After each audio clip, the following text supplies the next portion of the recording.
Oke guys, sebelum melanjutkan, jangan lupa like dan komen. Dan yang baru bergabung, jangan lupa subscribe dan aktifkan loncengnya.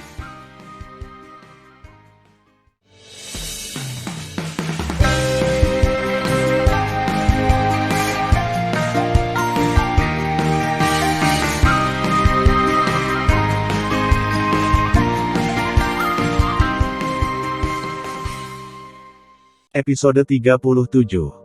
Melanjutkan cerita selanjutnya. Setelah Tan Yun membunuh semua orang, dia menyingkirkan api es Hong Meng dan berubah menjadi seberkas cahaya dan menghilang ke langit. Setelah 2 hari terbang, Tan Yun pulih dari luka-lukanya, dan sekali lagi kembali ke gua gunung yang terlindung. Melihat kembalinya Tan Yun dengan selamat, Ji Yuyan sangat senang. Melihat istrinya yang khawatir, Tan Yun mengepulkan arus hangat di perutnya, menggendongnya ke Menara Panjun, dan datang ke ruang pelatihan di lantai 3. Setelah itu, keduanya bertahan selama sehari semalam sebelum Ji Yuyan kabur dari Menara Panjun. Di ruang latihan, Tan Yun duduk bersila dan mulai berlatih retret. Waktu berlalu seperti panah. Waktu di luar telah melewati 45.000 tahun. Tan Yun di menara akhirnya memadatkan janin kedua Raja Dao Hong Meng, dan dia dipromosikan ke tahap kedua Raja Dao.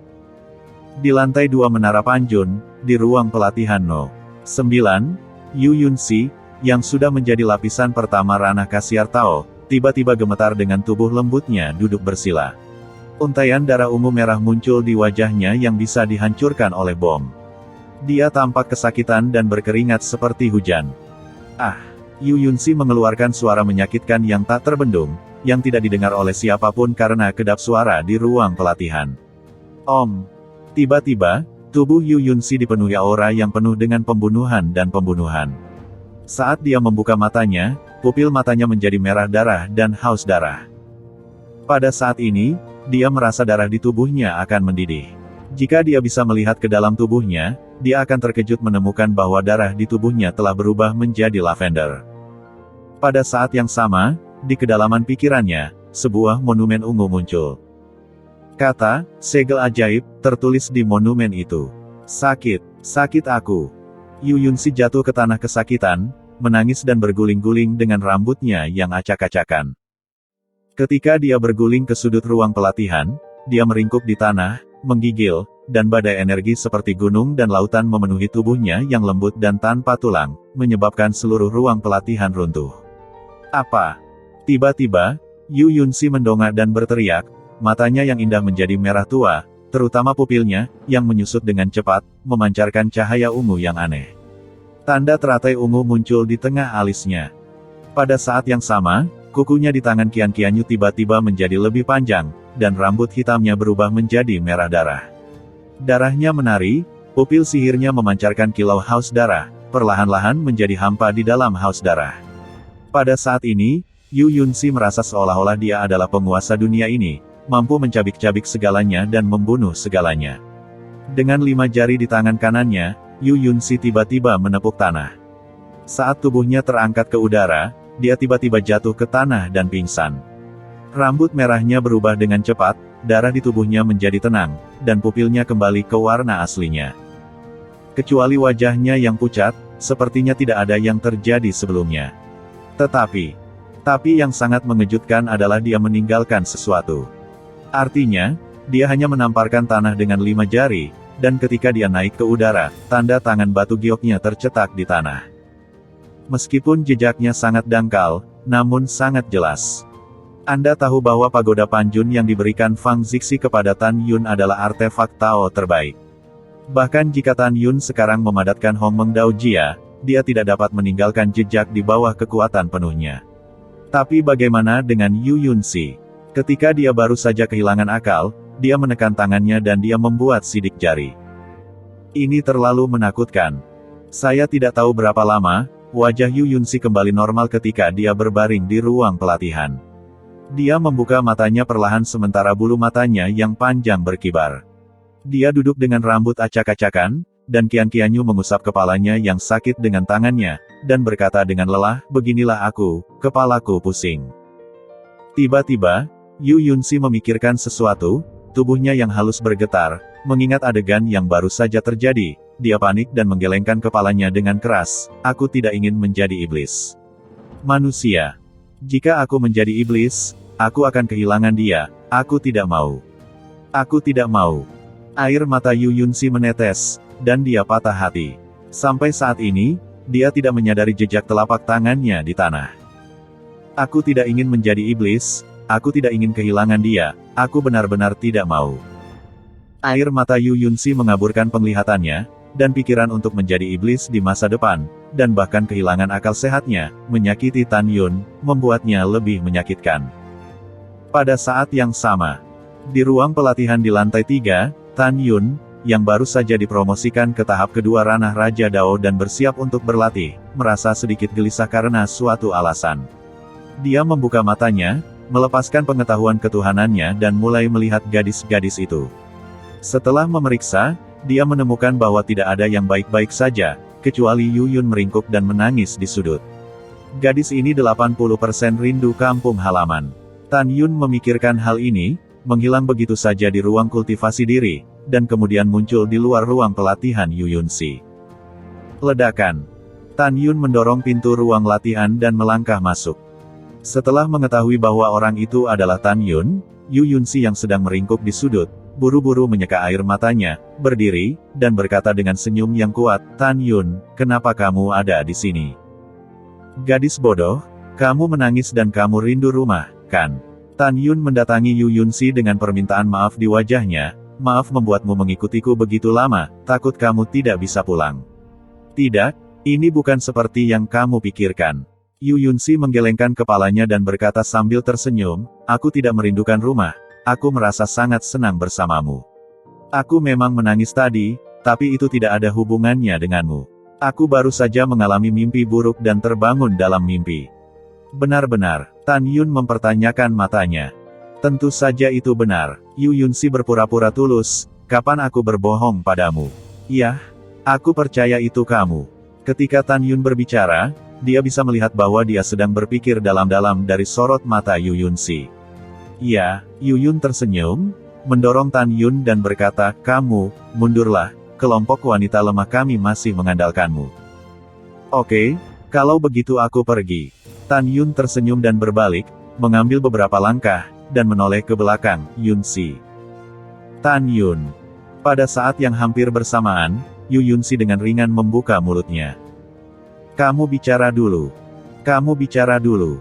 Keduanya berbicara serempak lagi, dan segera saling memandang dan tidak bisa menahan tawa. Melihat senyum manis Yu Yunxi, Tan Yun sedikit tersesat. "Lebih baik bagimu untuk berbicara dulu," kata Tan Yun setelah selesai. "Iya." Yu Yunxi mengangguk, menatap Tan Yun, dan berkata dengan lembut, "Kita akan selalu menjadi sahabat selamanya, kan?" "Iya." Tan Yun menjawab dengan tegas. "Jika suatu hari aku berubah, aku tidak mengenalimu, dan bahkan menyakitimu," kata Yu Yunxi, menantikan, "kamu akan memperlakukanku dengan tulus, kan?" "Iya." Tan Yun tidak ragu. Yu Yunxi tersenyum bahagia. "Bodoh." Tan Yun tersenyum. "Kamu bodoh." Yu Yunxi tersenyum, "Oke, saya sudah selesai dengan apa yang saya katakan, katakan saja."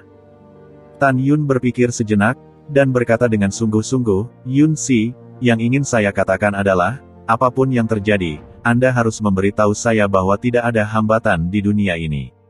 Jangan menahan diri. Aku akan mengkhawatirkanmu." Hati Yu Yunxi melonjak, tetapi dia berkata nakal di wajahnya, "Iya, memang benar dia adalah tunangan sang putri, dan dia lebih peduli pada putrinya." "Jangan tertawa." Tan Yun berkata, "Aku bertanya padamu dengan serius." "Oh." Yu Yunxi menahan senyum dan berkata, "Iya, aku tahu, jika sesuatu terjadi, aku akan memberitahumu." "Apakah kamu baik-baik saja denganku sekarang?" Tan Yun mau tidak mau bertanya. "Tentu saja tidak, mereka hanya bermimpi buruk, dan kamu meneteskan air mata, dan kamu khawatir." Yunxi bergumam. "Sepertinya aku terlalu khawatir." Tan Yun diam-diam berkata, lalu tersenyum, "Kalau begitu aku pergi." "Iya, ayo pergi, aku juga akan mundur." Yu Yun tersenyum. "Hah?" Ketika Tan Yun hendak berbalik, dia sepertinya menemukan sesuatu. Alis Jian berkerut, matanya tertuju ke tanah di sebelah Yu Yunxi. Ada apa dengan Tan Yun? Yu Yunsi bingung. Mengapa ada sidik jari di sini? Tan Yun mendatangi Yu Yunsi dan berlutut. Wow, benar-benar ada cetakan telapak tangan. Mata indah Yu Yunsi menunjukkan ekspresi kaget. Tan Yun, bukankah kamu mengatakan bahwa menara ini adalah artefak Raja Tao terbaik? Bagaimana mungkin telapak tangan seseorang tercetak di atasnya? Yu Yunsi tidak berpura-pura, dia tidak tahu bahwa telapak tangan ini adalah miliknya. Menara ini memang artefak Raja Tao terbaik. Tan Yun mengamati setelah beberapa saat, dari sidik jari, itu adalah milik wanita. Jika Anda ingin mencetak sidik jari di atasnya, alam tersebut setidaknya harus Kaisar Tao, atau bahkan alam suci Tao. Titik petik 2, seharusnya ditinggalkan oleh Sisi. Tan Yun akhirnya membuat kesimpulan ini. Yu Yunsi tersenyum ringan dan berkata, benar, menara ini diberikan kepadamu oleh Tuan Istana Fang, dan hanya dia yang memiliki kekuatan yang begitu kuat di antara para wanita, yang telah mencantumkan tanda jadi di menara. Yah, lalu aku pergi untuk mundur.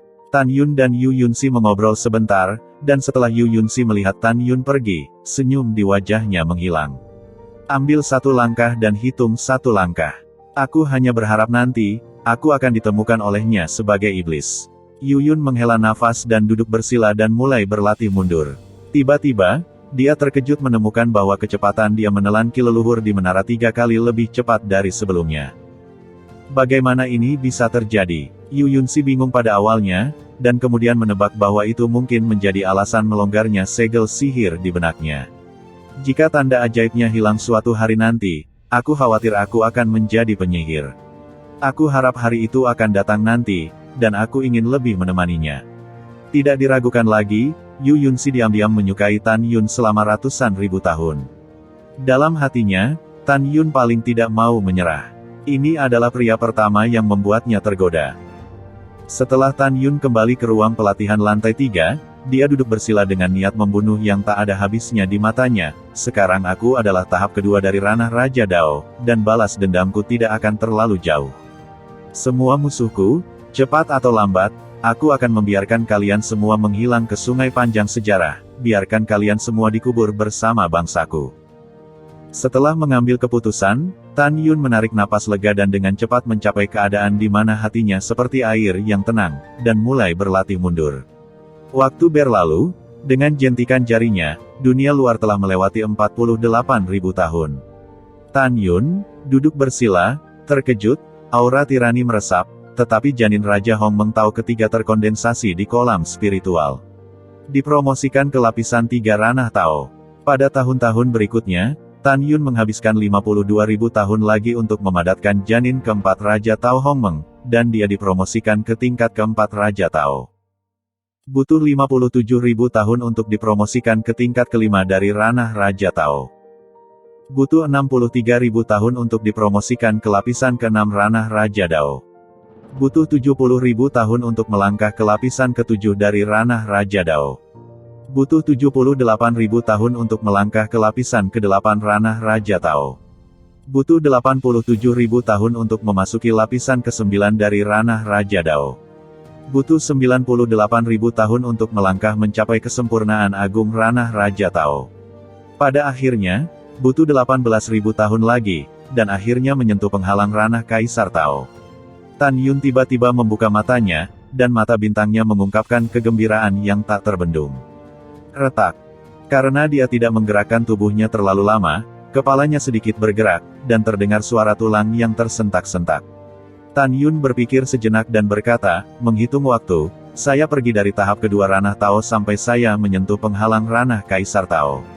Waktu di luar telah melewati 661.000 tahun. Aku meninggalkan benua Dewa Sisu, hampir 1,1 juta tahun, dan aku tidak tahu bagaimana keadaan Bing Xuan dan Sisi. Dengan perasaan rindu yang mendalam, Tan Yun menutup matanya dan bersiap untuk mengolah tubuh Hong Mengba. Setelah Tan Yun mengorbankan bola cahaya berwarna-warni, dia memasuki meditasi dan datang ke langit berbintang yang luas di dalam bola cahaya berwarna-warni. Setelah itu, Tan Yun melahap dengan panik, asal abadi membuat tubuhnya ke segala arah. Waktu seperti anak panah, 28.000 tahun telah berlalu dari dunia luar.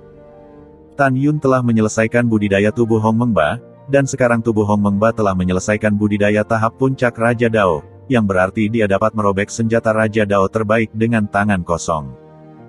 Jika armor Hong Meng ditampilkan, Tan Yun dapat menghancurkan artefak kekaisaran Tao terbaik dengan tangan kosong.